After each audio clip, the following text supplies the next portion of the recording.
Hey guys, just going to do a nice little video of my 1994 Toyota Hilux Surf here.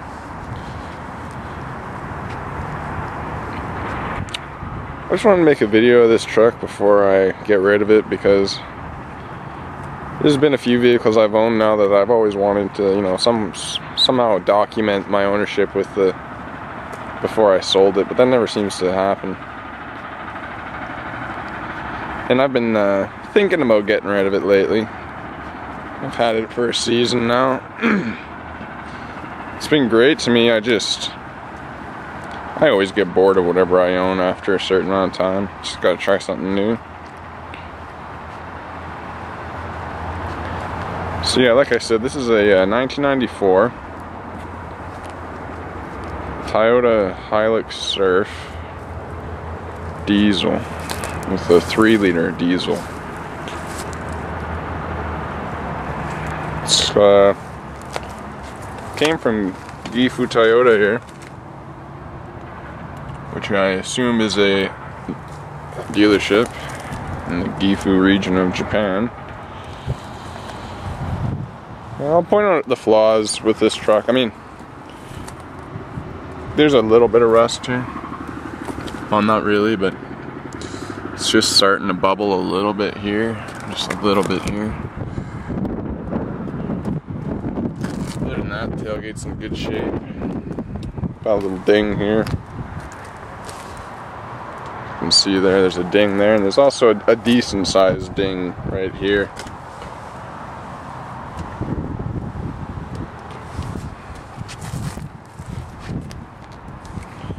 It's not bad though. It's a beautiful color. It's got 33-inch tall tires. They're 10 and a half inches wide on the original 15-inch alloys. Let me show you what's done under here. So we've got Rancho shocks with OME springs, Old Man Emu springs, and I'll admit the springs, I think they're a little heavy duty compared to what they come with, and that's so you can have a really high-end rear bumper with a tire mounted to it and all that, and it's not going to sag down. This truck also has a hidden hitch, professionally installed. It's got wiring. I've never used it myself. I don't believe there's any sort of a brake control. There's no trailer brakes controller on the inside, so these are the original side steps that pretty much all Hilux Surfs came with. It's also got the Asian manual locking hubs. It is a 4-wheel drive, of course. And I mentioned that this truck was from the Gifu region. It's my understanding that these two characters on the Japanese plates are to indicate the region, and those are supposedly also from the Gifu region, so the plate came from the same area the truck came from, which I think is kind of cool. Lots of people ask about this little mirror on the front here. It's pretty useless if you drive in a left-hand drive environment like I do. Even though this is a right-hand drive, all the other vehicles out here are left-hand drive. So I park on the right side of the road. But if you were in Japan and you parked on the left side of the road, when you're sitting in the interior, when you're looking at this mirror, you can kind of see downwards. You can kind of see like what's next to the front. So it'd help you line up to the curb if you were parking on the left side of the road. Here's my little antenna, my sizable antenna. I believe that is for my CB. This is the OEM antenna. And when I put the key in to start it, you can hear it tries to push it up, but it doesn't move. I don't know. It doesn't seem to work, but the radio still gets reception. These are Toyota. Most of the truck is, fairly original in that respect. Let me show you the interior here. Yeah, so I've got a custom install now, because originally the front end, this is where your speakers are. You never had door speakers, but this one does. It's a pretty good install too, actually, because they had to make the mounts. You can actually kind of see in between. This whole door panel is popped out just a little bit, about 1.5 centimeters, and that's to that's a mount in there. The actual speaker is kind of what's holding this section of the door panel to the door. So it's going to be a little more difficult to take the door panel on and off. You'd have to uninstall the speaker before you take off the rest of the door panel. But it makes it's really installed well. It's not going to fall off. They sound pretty good too. They're JL. There's the head unit I got there. That's just it's just a little Forza thumb drive. This is the CB, which I've never really used. Cup holder. Yeah, vents are still in good shape. That really bothers me when the vents are all smashed up, so my vents are good. That's a pet peeve of mine on used vehicles, when the interior's just smashed up. Still has the flare. Actually, I don't think this is the flare that came with the truck. This is the flare from another Japanese vehicle I've owned. It was a Toyota though. I think this flare came out of a Toyota Aristo.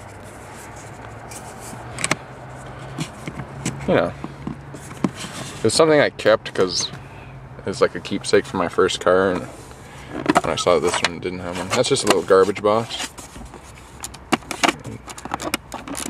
It's removable. Yeah, I can't remember. It is removable, and you can empty it out. Here's that boost controller I mentioned. It's not fully installed. I mean, the vacuum line is there, but the wiring for the lights behind the actual gauge are not. So it does read the boost. It's very hard to read the screen. If you were to just put in a white face boost gauge, you wouldn't have that problem. Or just when I get around to getting it properly installed. It's got a sunroof. It's a good size sunroof as well, as you can see. It's also got this thing back here. This is a Clean Air, or Clean Ace, Toyota Clean Ace. It's like a dual-purpose center light thing, but it also is it's like an air purifier, and it's kind of different. I'll show you around the back of the truck.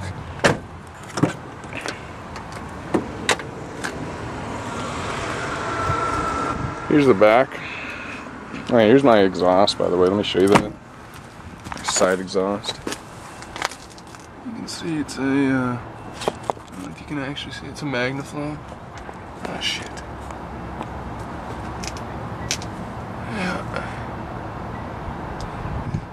Yeah, like the whole truck is very clean underneath. Very clean. Up there you can see that's the sway bar spacer there. Keep the original geometry. Because this truck has a 2-inch lift, I forgot to mention. Like, that's part of the springs there, that Old Man Emo springs, part of that lift. And in the front, I think it's a combination of the differential drop and the sway bar drop, and I think he may have done a little bit of a torsion bar crank. Yeah, you can see the tires are still in very good shape. They were pretty much new when I bought it. This side of the vehicle is very clean. I have a small dent there. Other than that, it's very clean. The roof is good.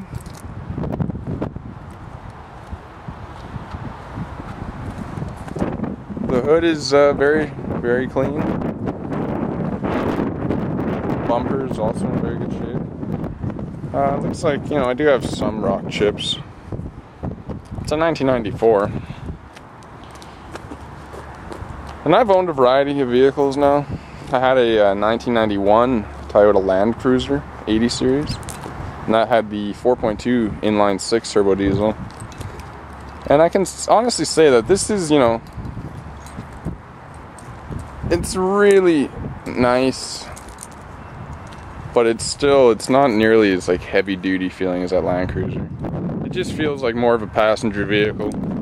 Like that Land Cruiser, it kind of like, it felt like heavy equipment, you know? The way the heavy equipment like just felt so overbuilt. This feels good and you know, all that, but it's just an inline 4, so start her up. Still, it starts with a flick of the wrist. It's great. I'll pop the hood. Oh, it's just...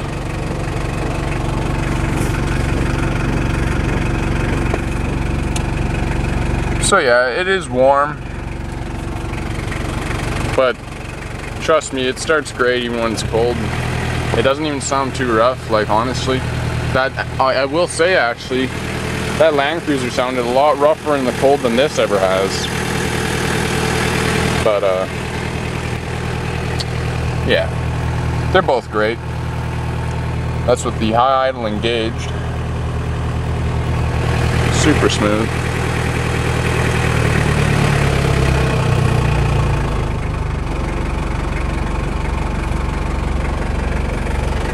I'm a huge fan of this vehicle actually. It's been probably the least stressful vehicle I've ever owned. You know, it's just hop in it, turn the key and go. I mean, I do wait a few minutes to let her warm up, but you know what I mean? Like there's no worry. I'm not wondering what's gonna break next with this. I just drive it and enjoy it. And it hasn't given me any problems since I got it. It doesn't leak. I think it sounds great. I'll give it a little rev here. Put you on the loud side here.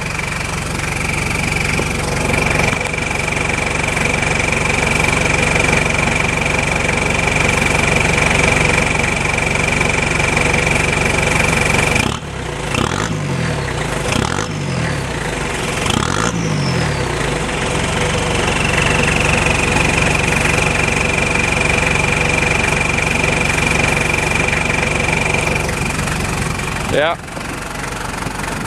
no, it's a great truck, it really is. It's a beautiful color too. With, you know, some of these don't even have the chrome bumpers. I've seen some, they're kind of like a burgundy red with a two-tone of just like a silver paint. I think the dark blue and the chrome just really pops. So I'm gonna just take it for a quick spin around the little area here. Oh yeah, and the windshield, I do have a crack from there down. Hasn't gotten any worse. Pissed me off though, so.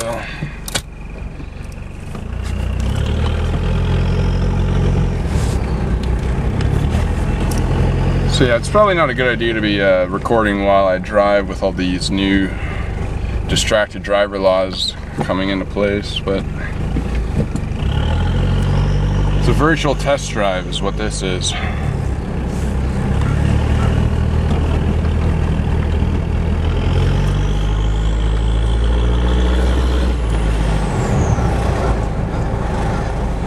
yeah, as you can tell, all the other vehicles, see, left-hand drive.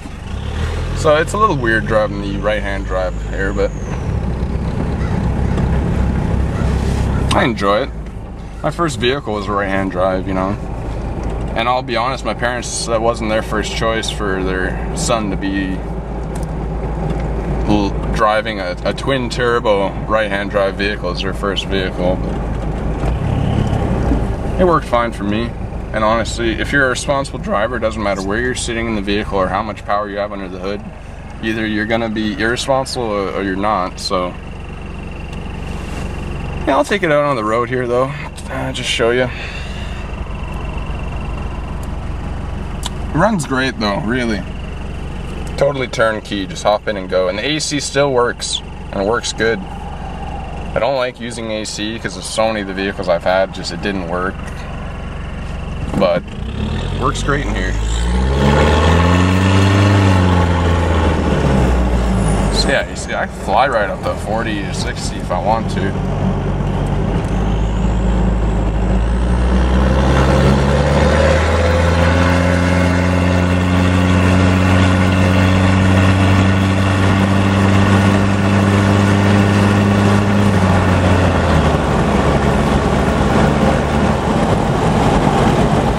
Full throttle there.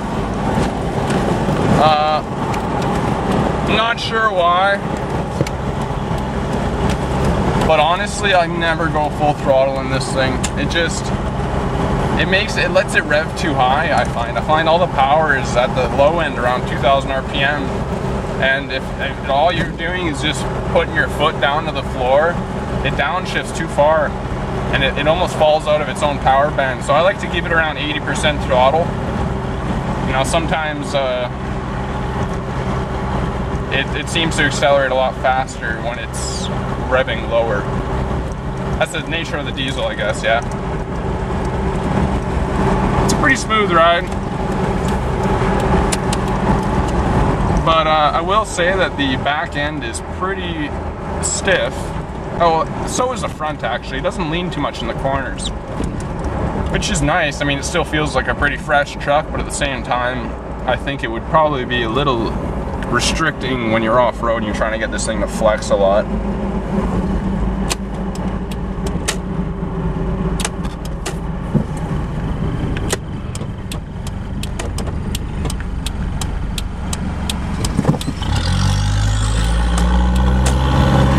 Sorry about the camera work here, guys. Trying to do too many things at once, I can admit.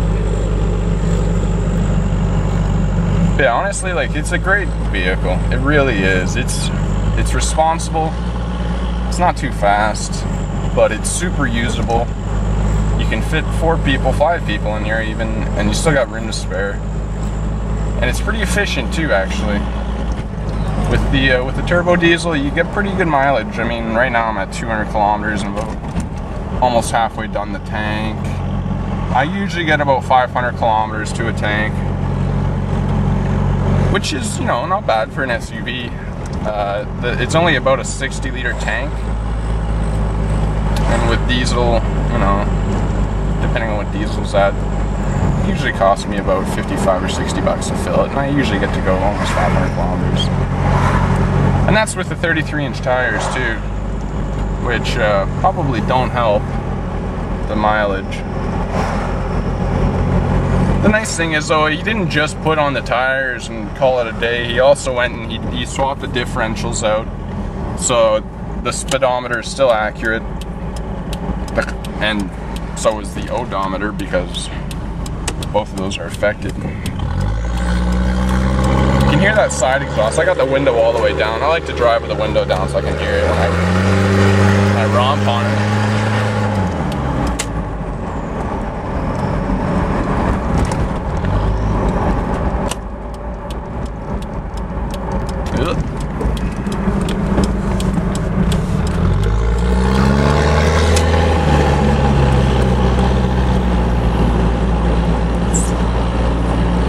So yeah, this has just been a nice little test drive of the Hilux Surf. It's got 138,000 kilometers on it now. It still runs great.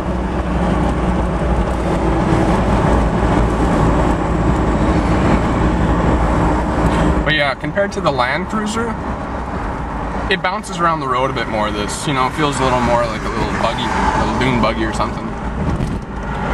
It's fun. It feels a lot smaller, like width-wise, and even just parking it, it feels like actually a pretty small vehicle. It's not a very big vehicle. Sorry about that. Just running out of hands here. So if anybody else is just wondering about what it's like driving a right-hand drive in a left-hand drive environment, it's fun. People look at you funny. Cops kind of look at you. You know, with the cop thing, this isn't a Skyline. It's not a Sylvia or a 240. You know, the cops aren't gonna just look at you and think you're looking for trouble. Like, you're just a guy driving an SUV. It happens to be right-hand drive, and it happens to be diesel. You're not some hooligan though, because like, honestly, I do think the cops are a little prejudiced to the guys driving around in the sports cars, like RX-7s, Skylines, even GT4s. You know, they just look like they're asking for trouble. You know, but with a diesel SUV, it's just, the guy just likes diesels. You know, it's not like it's not a hooligan.